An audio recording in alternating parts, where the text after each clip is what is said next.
आज से सिर्फ वही करूंगा जो तुम चाहोगी दुआ। मैं समझी नहीं। अगर तुम मुझ पे केस करने के लिए मुझसे शादी करना चाहती हो तो मुझे वो भी कबूल है। तुम जो फैसला करोगी वो मुझे कबूल होगा। शादी कर लेते हैं।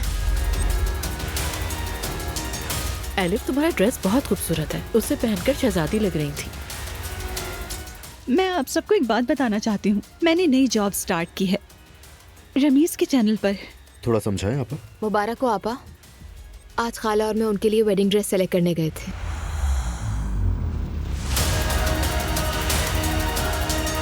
अल्लाह बखैर व आफियत इसकी शादी को मुकम्मल करे, आमीन। वो आदमी तुम्हें ऑर्गेनाइजेशन का लीड बनाने वाला है यानी? मगर उसके इसरार पर बनना पड़ा। ये क्या हो रहा है जिमल? क्या हो रहा है? कुछ ऐसा है जो मुझे नहीं पता? मुझे मामा और तुरुल अंकल एक साथ अच्छे लगते हैं। मुझे भी ऐसा लगता है। मुझे भी बिल्कुल हैरत नहीं होगी। आप सब लोग पागल हो गए हैं। तुम्हारी खाला की शादी कब हो रही है? उनका निकाह 2 दिन बाद है। शादी गर्मियों में पूलिया में होगी। अब तो कुछ कह दे। क्या फिर से कोई बुरी खबर है? नहीं, ऐसा कुछ नहीं है। अब ये मत कहिएगा कि मरियम को पता चल गया था कि हमने खाना खाया था। मैं शादी कर रही हूँ, खुदा के लिए मुझे जाने दे। आप शादी मत कीजिए। क्या? मैं तलाक ले लूंगा मरियम से।